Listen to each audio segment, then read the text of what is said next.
Before we begin, thank you very much to Evan Artist JK for joining my Patreon campaign. Very appreciated. Thank you so much for the support, which, by the way, you're at the highest level. So if you're watching, so be sure to leave me a comment over on Patreon or message me through Twitter or in the producer chat in my Discord. However you want to do it to let me know what request you have, please, by all means.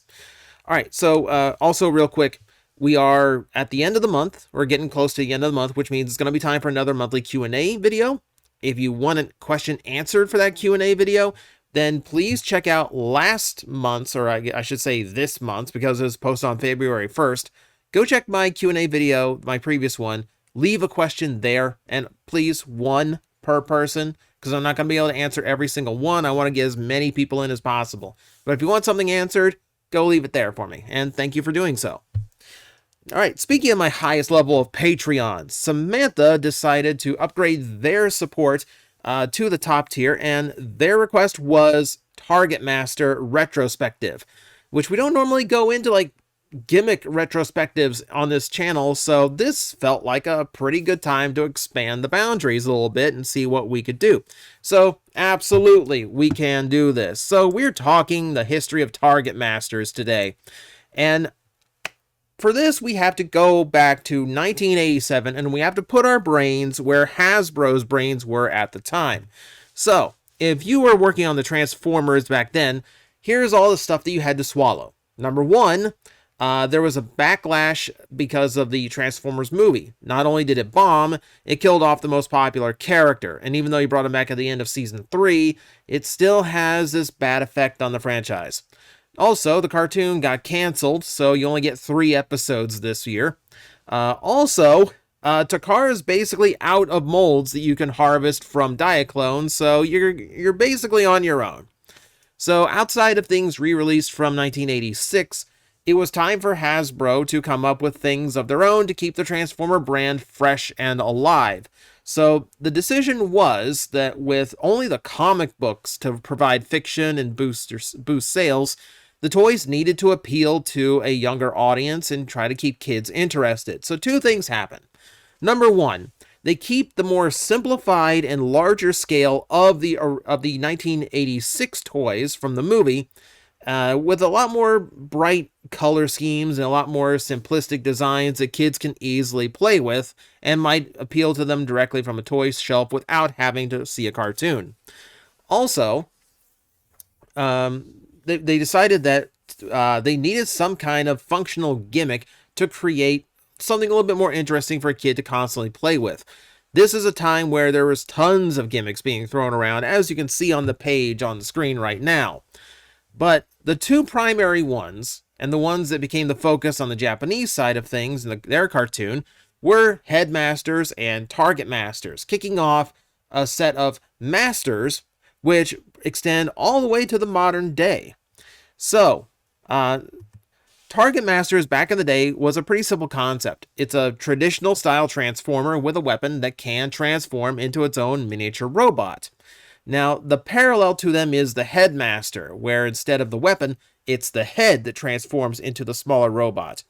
Now, the advantage to a Headmaster is that when it's a small robot, the head, it can actually interact with the vehicle, usually as a pilot, whereas Targetmasters really couldn't do that. They could just be a weapon for the vehicle mode like they are for the robot mode, giving you less reason to actually, transform a Targetmaster into a robot.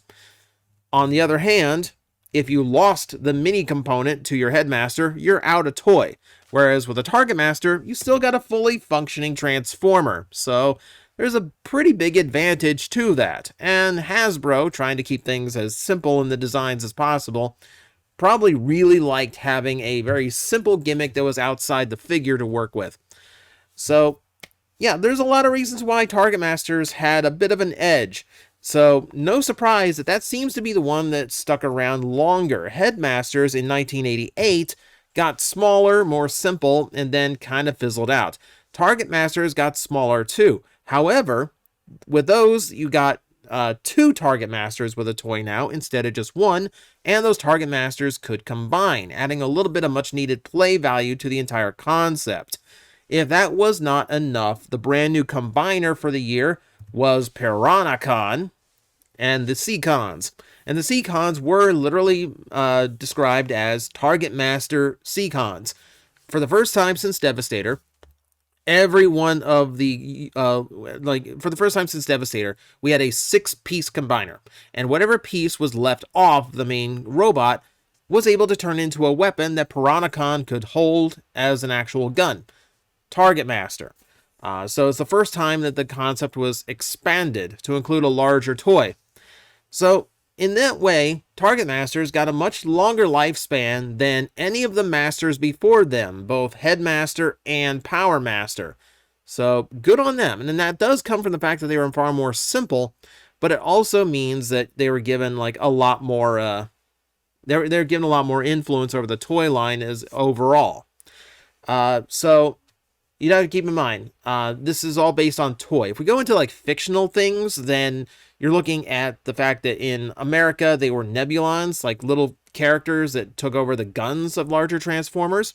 And in Japan, they were just smaller robots that paired up with traditional Transformers, as opposed to the Headmasters, which were like they were standard Transformers that could combine with Transtectors, which are basically blank robots with no heads. Also in Japan, the Targetmasters talked in little bleeps and bloops, like kind of like Minicons eventually did. So there's a little bit of a difference in depiction. There's another important one. We'll get to that here in a minute, but just keep in mind, even though it was a simpler gimmick, Targetmasters actually managed to keep around. More than that, unlike Headmasters, which very rarely extended past what it was originally designed as, Targetmasters continued to inspire Transformers for a long time to come. When Action Masters came around, the only transforming element that most of them had was the weapon that they came with, often a robot or animal that turned into a gun for the larger figure. So the concept, again, continued to evolve. They were no longer called Targetmasters, but the idea was the same, and the concept was, built upon. Giving it, again, a little bit more life. So, beyond this, we enter this time where the concept and the play pattern really doesn't exist in Transformers except in very rare pockets, and when it happens, we generally started calling them Targetmasters, even though that wasn't what they were, but it was the terminology we had for any Transformer that turned into a weapon another Transformer could wield. Case in point, things like Beast Wars Neo Break. Yes, it's a trash mode. A lot of the weapon modes from Beast Wars Neo were, admittedly, kind of trash. But it was a weapon that could be held and used by a larger Transformer character. Thus, there was this joke of him being a big Targetmaster. It's just the terminology we had, so we went with it. The same thing applied to Minicons, especially later Minicons in Armada, that could form into weapons for larger figures. Prowl is the one we have on screen because he's the one that turned into a gun. But Targetmaster, as just as a colloquial term in the fandom, started accounting for just about any Transformer that turned into any kind of weapon. So even the Minicons that turned into claws and blades of some kind were technically called Targetmasters by a few people. So it just kind of morphed into like a generic term, the way that you would not call like you wouldn't call it a facial tissue. A lot of people just call it a Kleenex, even though that's a trademark name. So kind of the same thing. Prowl here is not a Targetmaster, but how else do you describe a Transformer that turns into a gun for a larger Transformer? It's just the kind of thing that happened. The next time we would see something properly called a Targetmaster would only exist in the market of reissues, which brings us to Ricochet. The first, the last time that a G1 Targetmaster was seen on a toy shelf in America. Even subsequent reissues of characters who later became Targetmasters, like Hot Rod, never come with their original Targetmaster partners anymore. It's always based off the original version of the toy, rather than the modified ones with their partners. Ricochet and his subsequent Japanese version, Stepper, and that partner, Artfire, are a whole other like mess that we could get into. Subsequently, they basically exist because there were Targetmasters that were associated with the characters in Japan that never were Targetmasters, Cyclonus and Scourge specifically. So they basically came up with 2 repaints of old toys just for the sake of releasing them as Targetmasters and filling out the line more. It's a whole mess. We'll probably do a video just for how much of a mess Stepper and Artfire is. So it's amusing to me. Part of that mess is the fact that Artfire, a little bit of trivia for you, came with Cyclonus's Targetmaster called Nightstick, which is why there is both an Autobot Nightstick and a Decepticon Nightstick.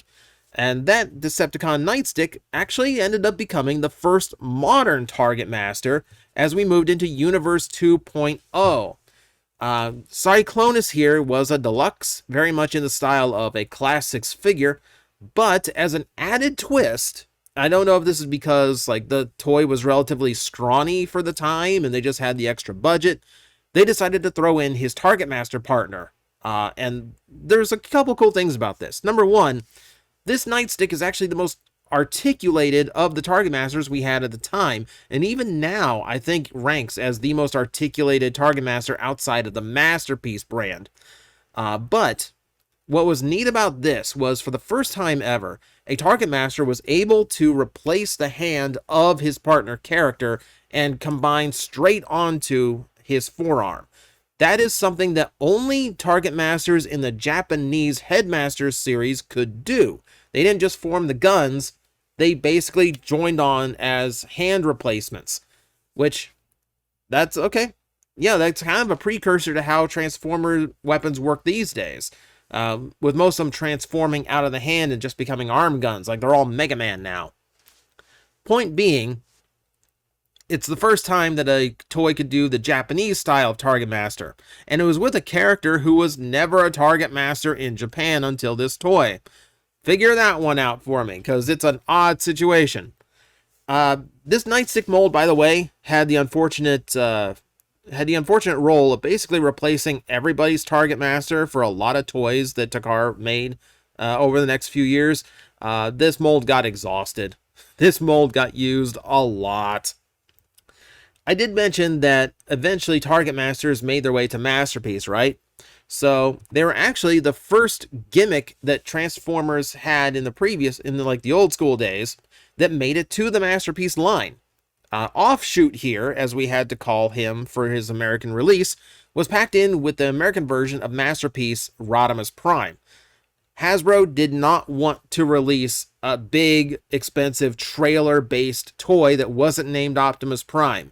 So in lieu of that, in lieu of leaving the trailer off of the original Masterpiece Rodimus, they included the Targetmaster to kind of make up for it and make him something of a special release all of his own.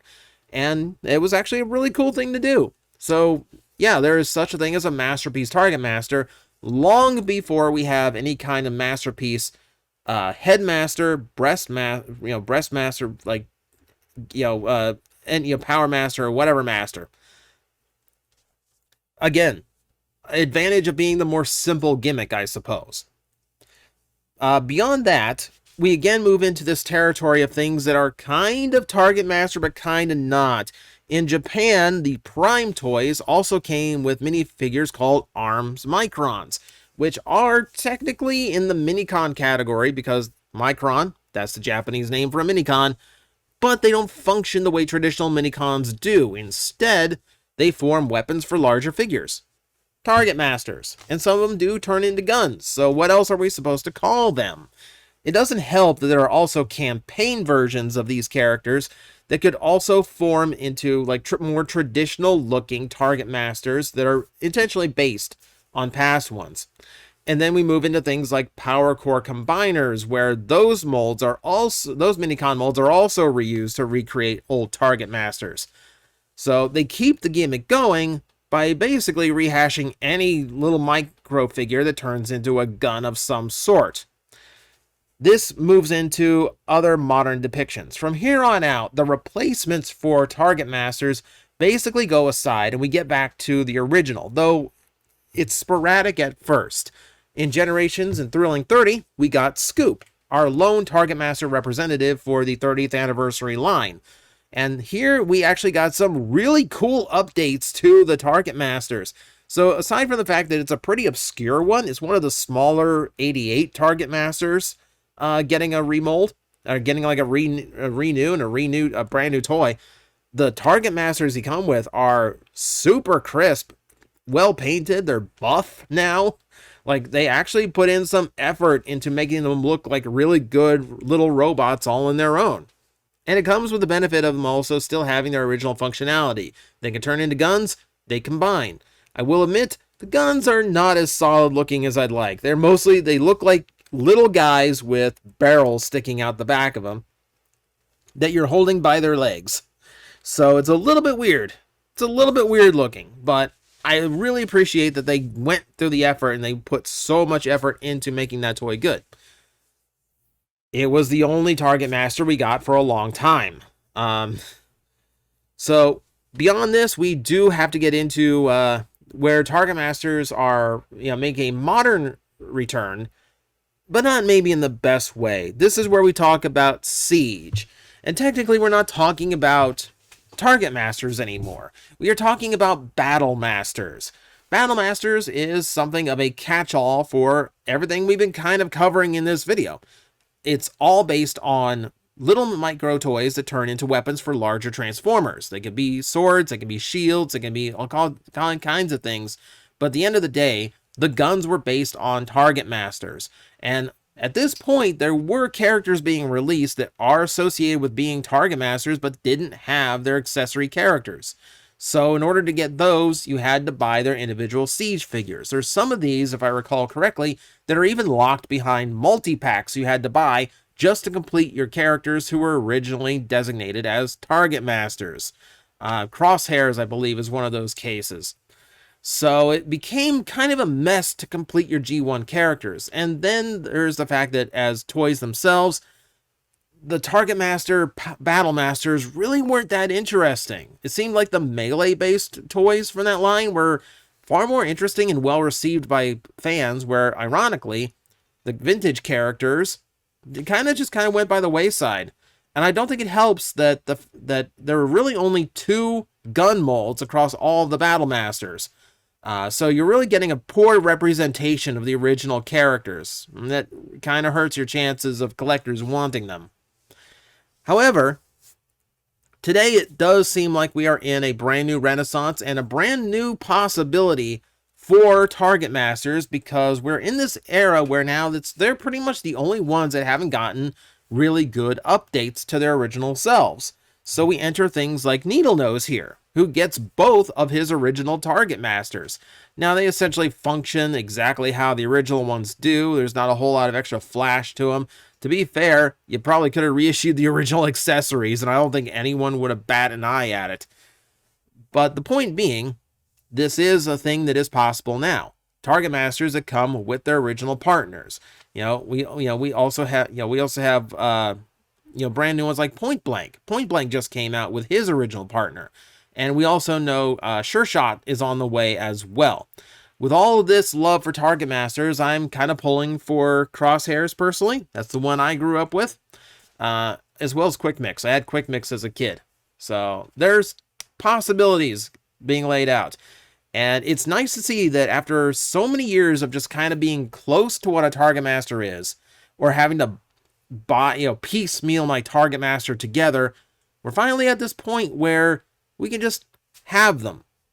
And it feels like a point that we should have gotten to a long time ago, but we're here now, so let's enjoy it, because it's still kind of a fun little gimmick, and it definitely brings a different personality to Transformers, simply because there's a lot to say about partnerships that are a little bit different than some characters normally form, especially amongst the Decepticon ranks. Adds a little bit of character to them. I think I like it.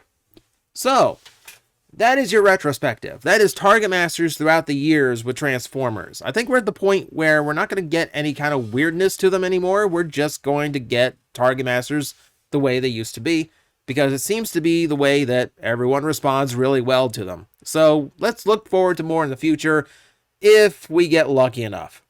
But for today, thank you for watching, and I hope you enjoyed this little history lesson about a very interesting gimmick that somehow managed to stay alive a lot longer than most did. Until next time. Guys, I am facing the most powerful enemy any YouTuber can face, the algorithm, and I need your help to defeat him. Hit the like button, hit the subscribe button, hit the notification bell, and leave a comment. Every time you do, we attack that algorithm and we drive it back until it can no longer defeat this channel. Thank you very much.